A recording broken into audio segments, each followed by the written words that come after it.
Tras la conquista de la Nueva España, el proceso más relevante para la formación de esta nueva nación fue la evangelización.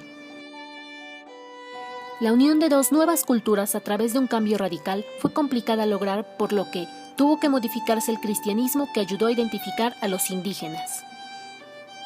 Debido a la creación de esta identidad para la población indígena, se generó un proceso de evangelización rápidamente a través de diversos símbolos importantes que permitieron sentirse parte de la nueva sociedad que empezaba a surgir. La Catedral Metropolitana y la imagen de la Virgen María, que será mejor conocida en México como la Virgen de Guadalupe. La Catedral Metropolitana de la Ciudad de México fue construida por Claudio de Arciniega y Juan de Cuenca. Es una de las construcciones más emblemáticas de la colonia que persisten en la actualidad, caracterizada por su estilo arquitectónico y por su historia. Su construcción fue iniciada por órdenes de Hernán Cortés en 1524, a tan solo 3 años de realizarse la conquista de lo que sería la Nueva España. Para realizar esta obra de gran importancia, se colocó la primera piedra en un lugar muy simbólico para los indígenas, el cruce de las calzadas, que representaban los puntos cardinales que conducían al mundo espiritual. El centro de la fachada principal representa la Asunción de la Virgen María. A los laterales representan la entrega de las llaves a San Pedro y la nave de la iglesia. Finalmente, en la parte superior se muestra un escudo con el águila nacional fabricado en bronce. La torre del reloj, acompañado de las esculturas de la esperanza, simbolizada con un ancla, la fe, simbolizada con una cruz, y la caridad, simbolizada con la escultura de una mujer sosteniendo a un niño. Dichas esculturas fueron creadas por Manuel Tolsá, escultor y arquitecto encargado de terminar el exterior de la catedral entre 1792 y 1813. A los costados de la catedral se encuentran 2 torres construidas entre 1787 y 1791 por los arquitectos Juan Serrano, Juan Lozano y José Damián Ortiz de Castro. Cuentan con 67 metros de altura y con el espacio suficiente para albergar hasta 56 campanas en total. La campana es un símbolo muy importante para la iglesia, pues el sonido que produce sirve para convocar al pueblo al inicio de la misa, así como para señalar momentos importantes. La campana, registrada como la más antigua de la catedral, se fundió en 1578 y se le nombró Santa María de la Asunción. Fue construida sobre lo que hoy se conoce como Templo Mayor, lugar que, para los mexicas, representaba el centro del universo, ya que tenía una longitud aproximada de 250 metros cuadrados. En él confluían las 3 calzadas principales hacia los puntos cardinales: la de Iztapalapa, que iba al sur y tenía una bifurcación que dirigía a Coyoacán, la de Tacuba, que iba al oeste, y la de Tepeyac, que dirigía al norte. Uno de sus caminos dirigía a la ciudad de Tlatelolco, que sería posteriormente absorbida por Tenochtitlan. El recinto sagrado era tan importante para la población que solo tenían permitido ingresar sacerdotes, gobernantes, guerreros y estudiantes del Calmecac.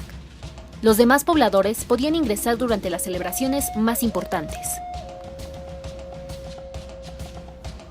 Los mexicas, quienes querían agrandar el recinto, construyeron un nuevo edificio sobre el anterior conservando las mismas características, es decir, 2 capillas en la cúspide y escalinata doble en la fachada principal. Así se repitió el proceso 7 veces. Al quedar brutalmente destruida casi toda la base material de las civilizaciones prehispánicas y, derrumbadas sus redes institucionales, la supervivencia de las religiones del mundo anterior a la intrusión ibérica fue sumamente difícil, lo cual, aunado a la represión de sus manifestaciones y a la fuerza y desarrollo del proceso de evangelización, desplazó a la mística y a la mítica precolombina. Ciertamente, las expresiones religiosas de arraigo prehispánico abundan en México y muchas partes de América Latina. Hasta el día de hoy se sabe que la catedral fue la primera iglesia construida por los españoles a base de los cimientos de las pirámides y las piedras de los templos ceremoniales de los mexicas. La creación de la Virgen María fue un eje fundamental para la evangelización, por lo que es considerado un símbolo característico de la religión católica. Recibe diferentes nombres en distintos países de América, así como en Europa. Por ejemplo, en Argentina se le conoce como la Virgen de Luján, en Brasil como Nuestra Señora Aparecida, en Chile la Virgen del Carmen de Maipú, en Colombia Nuestra Señora de Chiquinquirá, Costa Rica, Nuestra Señora de los Ángeles. En Cuba, como Claridad del Cobre. En Canadá, como Notre Dame du Cap. En París, como Nuestra Señora de la Milagrosa. Y finalmente en Irlanda, que se le conoce como Nuestra Señora de Knock.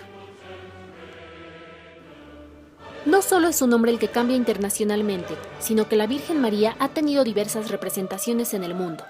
Lleva características particulares según la región o país en donde se encuentre. Un elemento vigente en representaciones de la Virgen María en Europa y que no es común en Latinoamérica es el amamantar.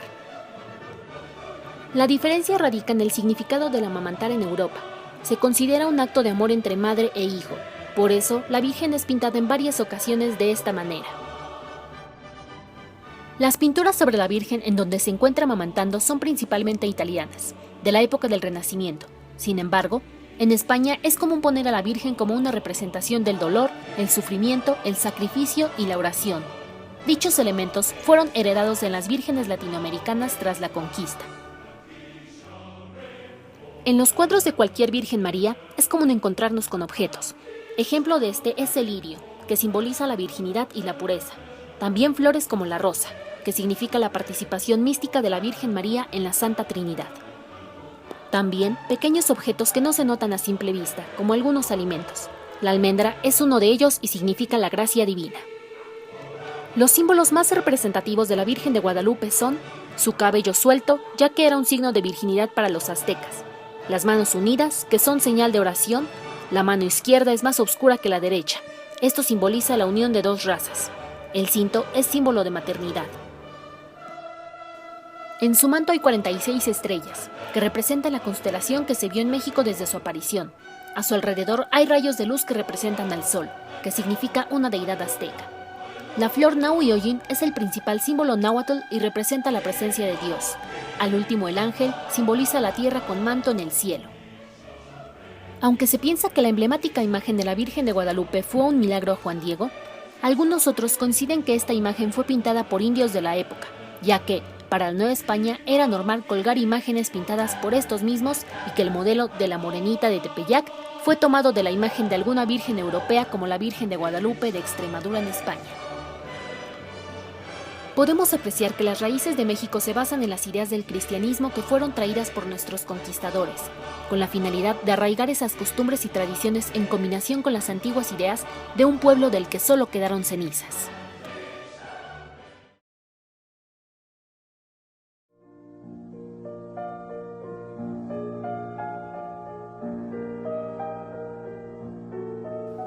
Actualmente, la catedral y la basílica en el centro del Tepeyac aún conservan cierta fuerza para casi toda la población del país por ser uno de los lugares más concurridos para los católicos.